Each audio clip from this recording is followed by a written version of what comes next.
Hello and welcome to our channel GK revision.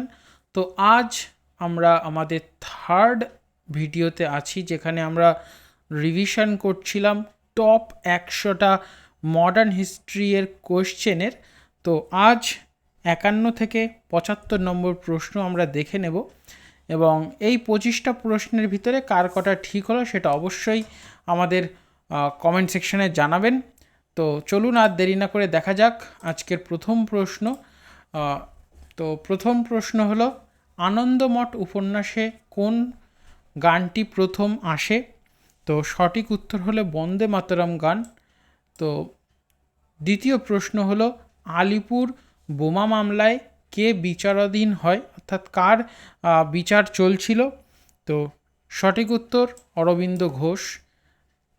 Third question আজকের, ক্ষুদিরাম বসু শহীদ হন, অর্থাৎ ক্ষুদিরাম বসু কত সালে শহীদ হন?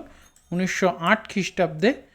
পরের প্রশ্ন, সুভাষচন্দ্র বসু জন্মগ্রহণ করেন কত সালে, অর্থাৎ সুভাষচন্দ্র বসুর জন্মসাল? তো সুভাষচন্দ্র বসুর জন্মসাল হলো 1897। পরের প্রশ্ন হলো, আজাদ হিন্দ ফৌজ গঠিত হয় কত সালে গঠিত হয়, সেটাই প্রশ্ন। তো সঠিক উত্তর হলো 1943 সালে। পরবর্তী প্রশ্ন, ভারত স্বাধীন হয় কবে? তো ভারত স্বাধীন হয় 15ই আগস্ট 1947-এ। তো এখানে আরও একটি প্রশ্ন আমি করছি যে ভারত স্বাধীন হয় ইন্ডিয়ান ইন্ডিপেন্ডেন্স অ্যাক্টের দরুন। তো এই অ্যাক্ট ব্রিটিশ পার্লামেন্টে কত সালে এবং কত তারিখে পাশ হয় সেটা অবশ্যই আমাদের কমেন্ট বক্সে জানান। এবং এতক্ষণ পর্যন্ত ভিডিওটি ভালো লেগে থাকলে অবশ্যই চ্যানেলটিকে সাবস্ক্রাইব করে রাখুন এবং বন্ধুদের সাথে শেয়ার করুন। তো দেখে নিই পরের প্রশ্ন। পরের প্রশ্ন হলো, ভারতের প্রথম গভর্নর জেনারেল স্বাধীনতার পর কে ছিলেন, অর্থাৎ স্বাধীনতার পর প্রথম গভর্নর জেনারেল কে ছিলেন? সঠিক উত্তর হলো লর্ড মাউন্টব্যাটেন।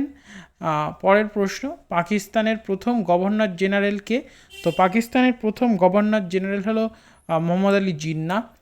পরবর্তী প্রশ্ন, ভারতের সংবিধান কার্যকর হয় কত সালে? তো ভারতের সংবিধান কার্যকর হয় 26শে জানুয়ারি 1950 খ্রিস্টাব্দে। এবং পরের প্রশ্ন হলো, ভারতের প্রথম রাষ্ট্রপতি কে ছিলেন?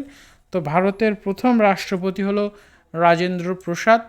তো আগের কোশ্চেনে আমরা আর একটা জিনিস দেখে নেব, ভারতের সংবিধান কার্যকর হয় 26শে জানুয়ারি 1950 সালে, এবং 26শে নভেম্বর 1949-এ কিন্তু ভারতের সংবিধান তৈরি হয়, এবং কিছুটা সময় নেওয়া হয় সেটি কার্যকর করার জন্য। তো চলুন পরের প্রশ্ন দেখে নেওয়া যাক। পরের প্রশ্ন হলো, ব্রহ্ম সমাজ প্রতিষ্ঠা করেন কে? তো ব্রহ্ম সমাজ প্রতিষ্ঠা করেন রাজা রামমোহন রায়। পরের প্রশ্ন হলো, সতীদাহ প্রথা রদে গুরুত্বপূর্ণ ভূমিকা নেন কে? তো সতীদাহ প্রথা রদে গুরুত্বপূর্ণ ভূমিকা নেন রাজা রামমোহন রায়। পরের প্রশ্ন হলো, বিধবা বিবাহ পুনর্বিবাহ আইন চালু হয় বিধবা বিবাহ পুনর্বিবাহ আইন চালু হয় 1856 খ্রিস্টাব্দে। পরের প্রশ্ন হলো, বিধবা বিবাহ পুনর্বিবাহ আন্দোলনের নেতা?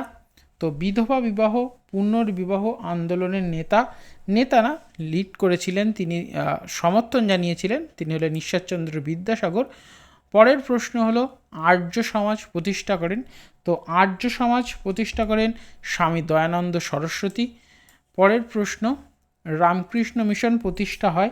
তো রামকৃষ্ণ মিশন প্রতিষ্ঠা হয় 1897 সালে, অর্থাৎ যে বছর সুভাষচন্দ্র বসুর জন্মসাল। পরের প্রশ্ন হলো, রামকৃষ্ণ মিশনের প্রতিষ্ঠাতাকে? তো রামকৃষ্ণ মিশনের প্রতিষ্ঠাতা হলো স্বামী বিবেকানন্দ।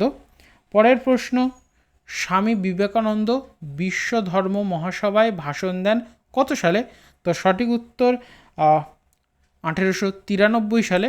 ডেটটা অবশ্যই আমাদের কমেন্ট সেকশনে জানাবেন, এবং স্থানটিও, অর্থাৎ কোথায় সেই সভা বসেছিল সেটিও।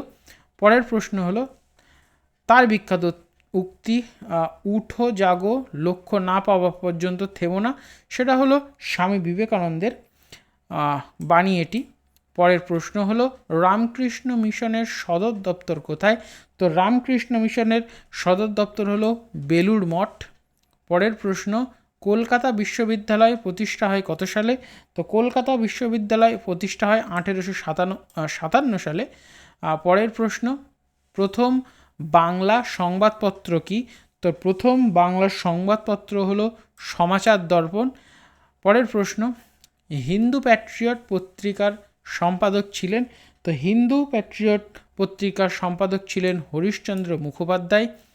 পরের প্রশ্ন, ইলবার্ট বিল বিতর্ক ঘটে? তো ইলবার্ট বিল বিতর্ক ঘটে 1883 খ্রিস্টাব্দে।